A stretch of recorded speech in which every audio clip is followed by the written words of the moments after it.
வணக்கம் மக்களே. இந்தியா ஆப்கானிஸ்தான் விளையாடிய மூணாவது ஓடிஐ போட்டியை பத்தி பார்க்கலாம். டாஸை ஜெயிச்ச ஆப்கானிஸ்தான் அணி இந்த முறை பேட்டிங்கை தேர்வு செஞ்சாங்க. ஆரம்பம் முதலே பிரமாதமா பந்து வீசினாரு பிரசித் கிருஷ்ணா. அவரு குர்பாஸ், இப்ராஹிம் சத்ரான், ரஹமத் ஷா, ரசூலின்னு அடுத்தடுத்த ஓவர்கள்ல ஆப்கானிஸ்தான் பேட்ஸ்மேன்களை அவுட் செஞ்சு வெளியேற்றினாரு. அதுவும் முதல் 3 விக்கெட்டுகள் ஒரே மாதிரியான பந்துகளுக்கு ஒரே மாதிரியான ஷாட் ஆடி அவுட் ஆனாங்க. அது எப்படி இருந்துச்சுன்னா, வந்தாரு போட்டாரு அவுட்டு ரிப்பீட்டு அப்படிங்கிற மாதிரி இருந்துச்சுங்க. உண்மையிலேயே அவரோட 3வது விக்கெட்டை நான் ரீப்ளேன்னு தாங்க நினைச்சேன். அப்புறமேட்டு தான் தெரிஞ்சது அது போன விக்கெட்டை போலவே விழுந்த இன்னொரு விக்கெட்டுன்னு. பிரசித் கிருஷ்ணா பாலை குட் லென்த்ல just outside off stump லைன்ல போட்டாருங்க. பாலுக்கு நல்ல பவுன்ஸும் ஸ்விங்கும் இருந்ததால ஆப்கானிஸ்தான் பேட்ஸ்மேன்கள் டிஃபென்ஸ் ஆனாலும் அடிக்க போனாலும் பேட்டோட எஜ்ஜில் பட்டு ஃபர்ஸ்ட் ஸ்ட்ரிப்ல நின்ன ரோஹித் சர்மா கையில போய் தஞ்சம் அடைஞ்சதுங்க. முதல் 3 விக்கெட்டும் அதே மாதிரி போக 4வது விக்கெட்டும் சேம் பால் தாங்க. ஆனா ஆப்கானிஸ்தான் பேட்ஸ்மேன் ஆஃப் சைட்ல அடிக்க பந்து நேரா மேல ஏறிச்சுங்க. அதை பின்னோக்கி ஓடி போய் எடுத்தாருங்க ஸ்ரேயஸ் ஐயர். ஆரம்பத்துல மற்ற பவுலர்களுக்கு விக்கெட்டு கிடைக்கலங்க. பிரசித் கிருஷ்ணா தன்னோட 5வது விக்கெட்டை 2வது ஸ்பெல்ல கைப்பற்றினாருங்க. ஆப்கானிஸ்தான் அணி 36 ரன்களுக்கு 4 விக்கெட்டுகளை இழந்து தடுமாறினாங்க. இப்படியே போச்சுன்னா 150-180 ரன்களுக்கு ஆல் அவுட் ஆயிருவாங்கன்னு நினைச்சாங்க. ஒரு பெரிய டீமா இருந்தா கூட இந்த மாதிரியான நிலைமையில இருந்து மேட்சை எடுத்துட்டு போறது கஷ்டம் தாங்க. ஆனா ஆப்கானிஸ்தான் கேப்டன் ஹஸ்மத்துல்லா ஷாகிதியும் ஒமர் ஷாயும் சாலிட் டிஃபென்ஸும் சிங்கிள்ஸும் ஆடி தேவைப்பட்ட போது பவுண்டரிஸும் அடிச்சு ஆட்டத்தை எடுத்துட்டு போனாங்க. ஆப்கானிஸ்தான் 141 ரன் எடுத்திருந்தப்ப அரை சதம் அடித்த கையோட ஒமர் ஷாய் அவுட் ஆகி வெளியேற இந்த பார்ட்னர்ஷிப் முடிவுக்கு வந்ததுங்க. இன்னொரு பக்கம் கேப்டன் ஹஸ்மத்துல்லாவும் 50 அடிச்சு நல்லா விளையாடிட்டு இருந்தாருங்க. அடுத்த வந்த நபியும் கொஞ்ச நேரம் அவருக்கு பார்ட்னர்ஷிப் கொடுத்தாருங்க.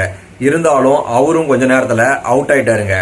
ஒரு பக்கம் அஸ்மத்துல்லா நல்லா விளையாடினாலும் கூட பார்ட்னர்ஷிப் கொடுக்க ஆள் இல்லாதால குயிக் ஸ்விங்களுக்கு ட்ரை பண்ணி ரன் அவுட்ல 2 விக்கெட்டுகளை இழந்தாங்க ஆப்கானிஸ்தான். இருந்தாலும் ஒரு வழியா மெல்ல தன்னோட முதல் சர்வதேச சதத்தை பதிவு செஞ்சாருங்க ஆப்கானிஸ்தான் கேப்டன் அஸ்மத்துல்லாவும் ஒமர் ஷாயும் பார்ட்னர்ஷிப் அமைச்சப்ப ஆப்கானிஸ்தான் 250-270 ரன் அடிப்பாங்க அப்படின்னு எதிர்பார்க்கப்பட்டுச்சு.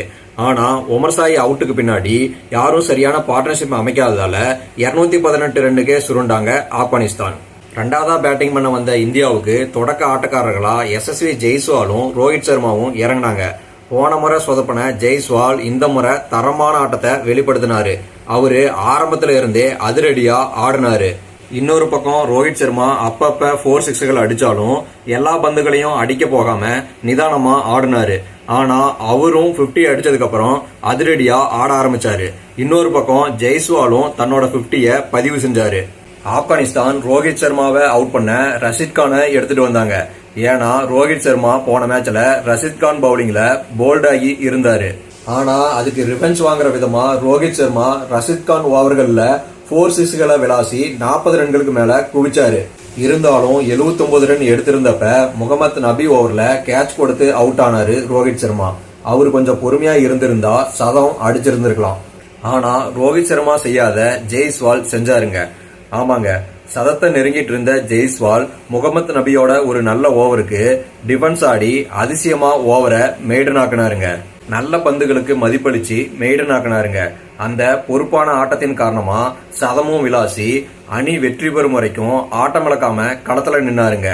இன்னொரு சுவாரஸ்யம் என்னன்னா, ரோஹித் சர்மா அவுட் ஆன பின்னாடி சுப்மன் கில்லோ இசான் கிஷனோ வராம போன மேட்ச்ல குறைஞ்ச ரன்னுக்கு அவுட் ஆன ஸ்ரேயஸ் ஐயரை அனுப்புனாங்க.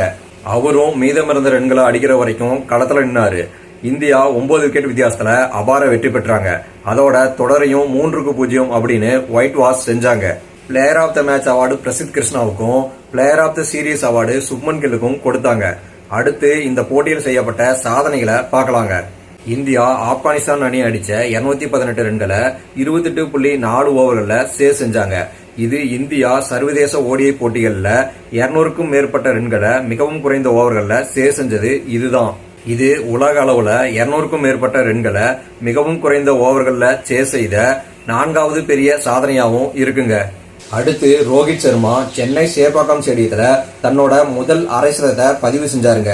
அதோட நேற்று அவர் அடிச்ச 79 ரன் தான் சென்னை சேப்பாக்கம் ஸ்டேடியத்துல அவர் அடிச்ச அதிகபட்ச ஸ்கோருங்க. பிரசித் கிருஷ்ணா ஓடிஐல தன்னோட முதல் 5 விக்கெட் மேட்சை பதிவு பண்ணியிருக்காருங்க. இந்த வீடியோ உங்களுக்கு பிடிச்சிருக்கும் அப்படின்னு நம்புறேன். நன்றி மக்களே.